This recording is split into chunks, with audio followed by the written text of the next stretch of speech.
My dear friends, have you ever wondered, is God trying to speak to me? Maybe you felt a sudden pull in your heart. Maybe you've had a strange dream. Or perhaps a powerful coincidence that made you stop and think. Wait a minute, is this just random? Or is something, or someone, guiding me?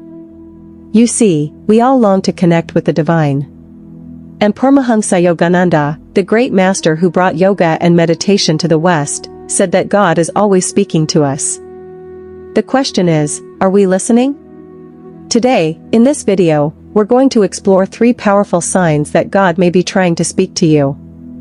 And not only that, but also, how you can recognize these signs, and respond in a way that brings peace, clarity, and deep joy to your life.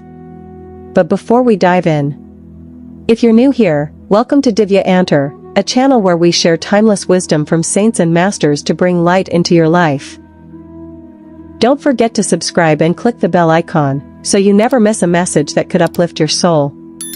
And as you listen today, if something resonates with you, please share your thoughts in the comments below. I would love to know your experiences. Now, let's begin. Part 1, the first sign, a restless heart that seeks more. Friends, the first sign that God may be trying to speak to you is a restlessness within your heart.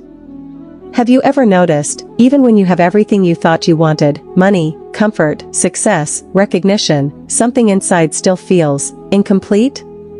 Maybe you've achieved your career goals. Maybe you bought the dream house. Maybe your Instagram looks perfect to the world. And yet, when you put your phone down at night, a quiet emptiness stirs inside. That emptiness, my friends, is not failure. It is the soul reminding you, you were not made for small pleasures, you were made for infinite joy. Yogananda called this the divine discontent. It is not ordinary dissatisfaction. It is the soul whispering, don't stop here. Don't settle. Seek the higher truth. This inner restlessness often shows up in silence, when you are alone, late at night.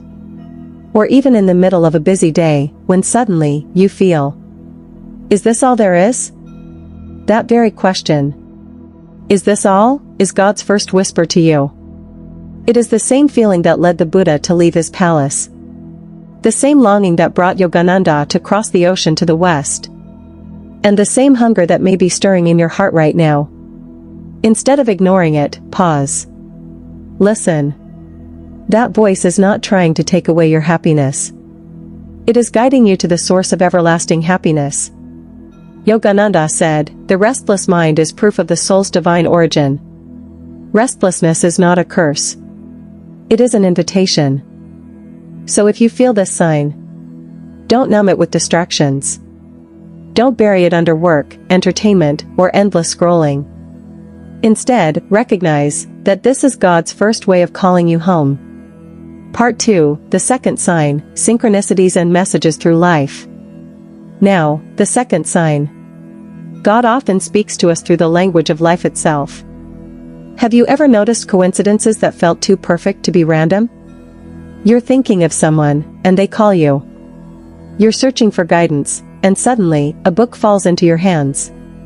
Or a stranger says exactly what you needed to hear. Sometimes it's even a random YouTube video that pops up on your feed. Or a quote you scroll past on social media. And suddenly, it feels as if the universe handpicked that message just for you. Yogananda said, God is the hidden director behind the play of life. Every event, every meeting, every coincidence, can carry a message. Think about this. Maybe you've had a problem weighing on your mind. And the next day, while listening to music, or watching a simple scene outside your window, suddenly, you feel the answer. That is not just chance. That is spirit speaking through creation. Many people ask, but how do I know it's really God, and not just my imagination? The answer, my friends, is peace. When the message is real, it brings a sense of inner calm. When it is false, it leaves confusion. Let me share a story Yogananda once told. He spoke of a devotee who prayed deeply for guidance. The next day, while walking, the devotee overheard 2 strangers speaking. One of them, without knowing, spoke words that answered the devotee's exact prayer. Yogananda smiled and said, "Do you see? God answers in mysterious ways.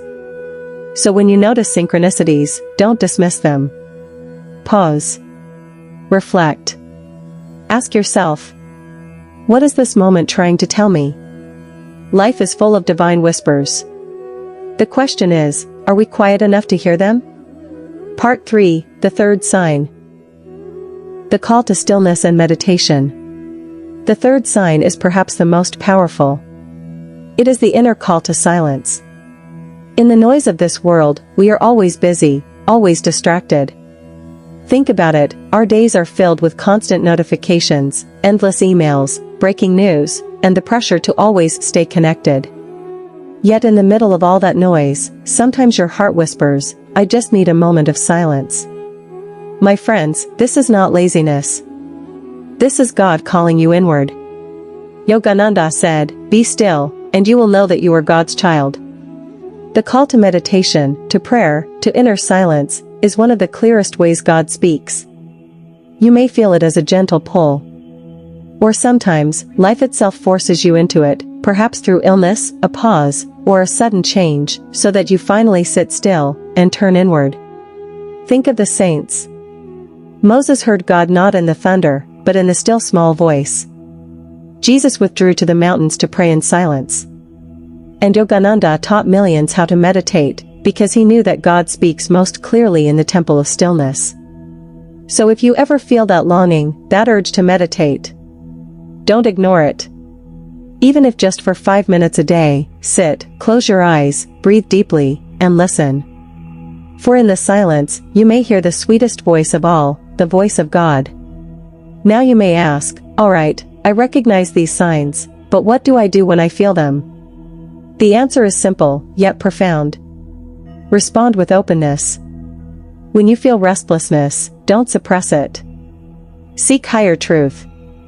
When you notice synchronicities, don't dismiss them. Reflect with faith. When you feel the call to stillness, don't delay. Meditate, and enter the inner sanctuary. Remember, God doesn't shout. He whispers. And those whispers often come when we least expect them. While driving to work, while folding laundry, while watching the sunset. The more open you are, the more these whispers become clear conversations. Yogananda said, when you tune your will with God's will, you will hear him through intuition more clearly than through any human voice. And this, my friends, is the ultimate purpose of these signs. Not to scare you. Not to confuse you. But to guide you back, to the eternal friend who has loved you since before time began. So today, remember these 3 signs that God is trying to speak to you. 1. The restlessness of the soul, seeking something more. 2. The synchronicities and divine messages woven into daily life. 3. The inner call to stillness and meditation. If you notice these signs, smile. Because it means God has not forgotten you. He is knocking gently at the door of your heart. And the only question left is, will you open that door? Friends, thank you for spending this time with me today. If this message touched your heart, please take a moment to subscribe to Divya Antar. Your support allows us to keep sharing these timeless teachings with seekers around the world. Also, I would love to hear from you. Have you ever felt one of these signs in your own life? Share your story in the comments below. Your words may inspire someone else on their journey. Until next time, may you walk with peace. May you listen to the whispers of spirit. And may you always remember, you are deeply loved.